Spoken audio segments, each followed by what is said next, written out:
aqui é folga geral. Só o Luan veio fazer um trabalho aqui hoje, ele está na transição da lesão. O Rogério até falou que talvez já tenha condições quarta-feira que vem contra o Atlético Paranaense. Primeira vez que o Rogério Ceni foi lá no Allianz Parque e conseguiu um resultado positivo. Eram 5 participações do Rogério lá, 0 pontos, 0 gol. Mas São Paulo se aproveitou um pouquinho desse time alternativo, fez também uma boa partida, se aplicou demais e conseguiu uma vitória por 2-0.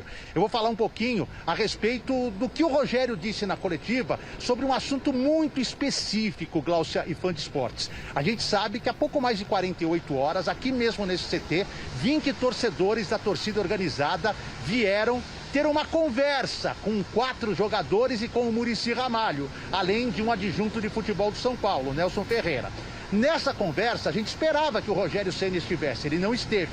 E o Rogério desvendou por que não esteve nessa conversa. E eu senti nas palavras que eu vou trazer agora do Rogério até uma certa mágoa com essa mesma torcida que o apoiou por 25 anos como jogador, capitão, mito, goleador, enfim, todos os nomes e adjetivos que ele ganhou como jogador de São Paulo. Vamos trazer o que disse o Rogério Ceni especificamente sobre essa conversa e sobre a não participação dele. Sentiu uma mágoa no ar, viu, Gláucia? Quando me comunicaram que eles gostariam de conversar com os atletas, eu fui o primeiro a me colocar à disposição e disse que eu conversaria com os torcedores para que não houvesse a exposição dos atletas junto dos mesmos. Torcedores no qual eu defendi durante 25 anos, trabalhando aqui, sempre fazendo o melhor pelo clube. Mas, infelizmente, eles não aceitaram falar comigo, disseram que gostariam de falar somente com os jogadores. Mas lamento o torcedor não conversar comigo, né? Porque eu conversei com ele durante 25 anos. E eles deveriam, talvez, né, pensar que alguém que defende o clube, se tem alguém que defende mais esse clube do que eu, defendeu mais o clube do que eu, que tenta fazer o melhor do que eu, não sei, depois de tanto tempo juntos, mas faz parte do processo. Ficou bolado, hein? Muito bem, tá aí o Rogério Ceni. Eu senti como uma mágoa, não de agora, mas por tudo que ele representou e realmente representou. Mas foi um desabafo aí do Rogério, entendi assim, não sei se vocês entenderam, o Renato, o Elton vão poder comentar. Para fechar essa primeira participação, para quarta-feira que vem tem a volta do Caleri, não vai ter o Éder que está suspenso. Pois é, o entrosamento aqui vai pegar. Mas, uma vez de cada começa.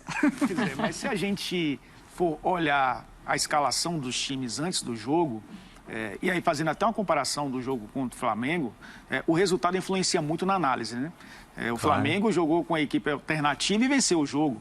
O Palmeiras jogou com a equipe alternativa e perdeu um clássico. O São Paulo fez muitas mudanças também nessa equipe, mudou a estrutura da equipe, né? Passou a jogar com a linha de 4, tirou os 3 zagueiros. Rogério Ceni mexeu um pouco mais no time para fazer a equipe jogar melhor. Acho que a opção de Abel foi uma opção correta. O resultado não pode impactar, na minha opinião, no planejamento do Palmeiras para essa final contra o Flamengo. Se o resultado fosse diferente, talvez a análise seria diferente. Mas o São Paulo fez algo que havia sofrido com o Flamengo. Primeiro, aproveitando os erros de saída de bola do Palmeiras, recuperando a bola no campo de ataque, finalizando. Segundo, usando bem os seus jogadores de lado de campo, principalmente o Sara, que é um jogador que vinha atuando muito mais pelo lado esquerdo, né? Sendo um apoiador pelo lado esquerdo ali com o Reinaldo. Muitas vezes caindo pelo lado direito, e foi dessa forma que ele, trazendo a bola para dentro, finalizando, conseguiu levar perigo e fazer gols. O São Paulo mudou a atitude. Repito o que eu falei com relação ao Grêmio ontem, né? Uma equipe que vive situação pior e que mudou a atitude, uma equipe com maior intensidade para vencer os seus jogos. O São Paulo conseguiu fazer isso com o Palmeiras, como havia conseguido fazer também contra o Corinthians. Ainda não dá para definir se o São Paulo será assim até o final do campeonato, mas deu um indício de que é dessa forma que vai escapar do rebaixamento. Sabe como venceu o Rogério Ceni como técnico do São Paulo em clássicos. 1 vitória, 2 empates e 2 derrotas. 33,3% o saldo de -2. Com o Corinthians, o retrospecto não é bom, mas com o Palmeiras, 2 vitórias e 1 derrota, 67,7%. Com o Santos, 1 jogo, 1 vitória, 100% de aproveitamento, o saldo de 2. Isso considerando as 2 passagens pelo clube. Renato Rodrigues, Qual é o seu radar neste momento? O Data ESPN vai falar de quem aqui no Sport Center? Ah, não, antes deixa eu só falar aqui do Ceni, tem mais uma. Ele tá impossível, a torcida não quis falar com ele tá bravo. Já é freguesia, números de Ceni enfrentando o Abel Ferreira. E vale lembrar que são 3 jogos pelo Flamengo e 1 pelo São Paulo. 4 jogos no total, 3 vitórias, 1 empate, nenhuma derrota. O aproveitamento de 83,3% de aproveitamento. 83,3%, Renato Rodrigues. Sim, a gente vai falar de um personagem muito importante para essa vitória do São Paulo em cima do Palmeiras. Para mim, o grande cara do jogo foi o Gabriel Sara. Pelo menos para mim, eu não sei o que vocês acham, depois o Elton volta aqui com a gente. Para mim, é um dos jogadores mais promissores que a gente tem no futebol brasileiro hoje. E muito por questão de perfil. É um jogador que alia força física, velocidade, potência, tem uma resistência muito grande. O Gabriel Sara é um dos jogadores que mais atingem velocidades e distâncias no GPS dentro dos estudos do departamento fisiológico, físico de São Paulo, enfim, de fisiologia. É um jogador que tem crescido muito e ontem, como até o Elton trouxe, jogou até um pouco mais pelo lado direito. E a gente vai mostrar a importância dele e essas características que o deixam e o que fazem, para mim, um dos jogadores mais promissores que a gente tem por aqui. Vamos lá. Primeiro, o Gabriel Sara é um jogador que tem uma capacidade muito grande de percorrer grandes distâncias dentro de campo. Ou seja, a gente estava falando do Corinthians sem potência, sem chegada, sem transição. Se tem um Gabriel Sara no Corinthians, você aumenta isso.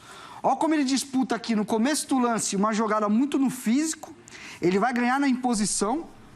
Ganhou na imposição, saiu, tirou a bola da pressão. Ou seja, é um jogador que tem físico, mas é um jogador também que tem qualidade técnica e tem leitura principalmente. Olha como a zona está congestionada, vamos tirar, vamos abrir, vamos clarear para o nosso time. O que ele faz? Toca e projeta. A grande característica do Gabriel Sara é essa. Toca e projeta. Olha a leitura que ele vai fazer aqui, ó. O espaço entre 2 jogadores do Palmeiras fazendo a transição, o que eu vou fazer? Atacar o espaço, eu vou chegar na área. É o volante que muita gente fala box to box, eu falo de área a área. Ele faz é um meio campista que faz esse área a área muito bem, defende e ataca de maneira muito equilibrada. E olha o que ele vai fazer, exatamente, se projetar. Se o jogador que estava com a bola aqui antes de receber a falta faz a leitura, era a bola no espaço para ele aqui, ele ia chegar na cara do gol. Então, uma das maiores características e qualidades do Gabriel Sara é essa, é atacar espaço. Agora a gente vai ver uma jogada muito característica dele, ó. Ele sai do lado para dentro, certo? E a partir do momento que o jogador mais aberto recebe a bola, ele vai fazer sempre essa diagonal para fora. E mais uma vez, ó, fazer a leitura do espaço entre os 2 jogadores. Vamos dar uma olhada? Jogada aqui, chegou no Igor Vinícius. Bola no espaço, atacar o espaço. Essa é uma das maiores qualidades para o futebol praticado hoje. Se a gente for pensar em jogo hoje, e cada vez mais com os espaços tão raros dentro do campo, o jogador atual, o jogador moderno hoje, ele tem que ter muito essa percepção de atacar espaço. E o Gabriel Sara tem muito isso. Mais uma vez, ó. Agora, clareando de primeira, ele já percebe aqui a aproximação dos jogadores do Palmeiras. O que ele vai fazer? Já clareia, já tira a bola da pressão mais uma vez, ó. Nessa que chegou, acelera. E aí o que a gente falou? Mais uma vez, entre lateral e zagueiro. Faz a diagonal para fora, faz infiltração, ataca espaço. Muito bem, mais uma vez nessa jogada. Agora a cobertura do Palmeiras vai funcionar e a gente vai ver o lance do gol. Ó como ele baixa aqui para receber. Ele vê ali a dificuldade do companheiro e faz a aproximação. São Paulo sai na bola longa e olha agora a percepção. Ó. Primeira e segunda bola. Primeira bola disputada aqui. Ele vai fazer o quê? Vou atacar o espaço nas costas que esse jogador saiu. O lateral do Palmeiras saiu para pressionar o jogador. O companheiro vai ganhar no primeiro e aí faz um movimento nas costas dele. E aí é o que a gente fala. A capacidade de aceleração, de controle, de condução de bola em velocidade e, por fim, a finalização, que é o que ele ainda vai melhorar, que ele tem capacidade de melhorar, mas que faz muito bem. Ou seja, para mim é um dos pilares desse time do São Paulo. Oscila ainda, oscila, é um jogador muito jovem, mas para mim tem um futuro muito grande pela frente. E agora a gente vai dar uma olhada, inclusive, na tela dele. Eu tava até esquecendo da tela. Durante esse jogo. E a gente falou da capacidade dele estar em vários lugares ao mesmo tempo. Olha como ele cobre uma faixa de campo muito grande. Ele chega na área defensiva, na área ofensiva. E aí o grande destaque, pelo menos para mim ali, é nos duelos. Ontem ele ganhou a maioria dos duelos dentro de campo. Um jogador que tem qualidade, que tem físico e que tem muita agressividade. Essa foi a atuação do Gabriel Sara contra o Palmeiras. Para mim, o melhor jogador da partida. E aí, pessoal, não tem como não falar ainda do clássico, né? Tá rendendo e rendendo muito. E eu vou falar as duas notícias aí que estão no vídeo. A primeira com relação à chateação de Rogério Ceni com a torcida. Ficou um clima estranho na saída do Crespo, até porque boa parte da torcida não queria a saída do treinador argentino. E a única opção, a opção viável, a opção que aceitou entrar nessa enrascada, que era o São Paulo, foi o Rogério Ceni, e foi de bate-pronto. No mesmo dia que já estava treinando, no dia seguinte já estava no banco de reservas, quer gostem ou não. Ceni tem uma história como goleiro, uma baita história, agora ele vai fazer a história dele como treinador. E infelizmente, ele não vai ser o treinador do São Paulo pro resto da vida. Em 2017 ele tentou, e o Leco o demitiu, e ele foi procurar a vida dele, foi pro Fortaleza, Cruzeiro e Flamengo. Claro que na época do Flamengo teve uma chateação, porque o Júlio Casares já estava em conversas em off com o treinador, mas ele mesmo assim aceitou ir pro Flamengo e principalmente já treinar a equipe contra o São Paulo pela Copa do Brasil. Eu acho que é isso que pega. Com relação a ter falado que a torcida do Flamengo é isso ou é aquilo, foi mais um combustível que foi uma coisa desnecessária pro Rogério falar. Até porque nem com isso o Rogério conseguiu ganhar a torcida carioca. O Rogério tem um alto índice de rejeição no Rio de Janeiro. Acho que é um lugar que ele vai ter muita dificuldade de treinar. Tanto é que ele foi campeão da Supercopa do Brasil, do Campeonato Brasileiro e do Campeonato Carioca.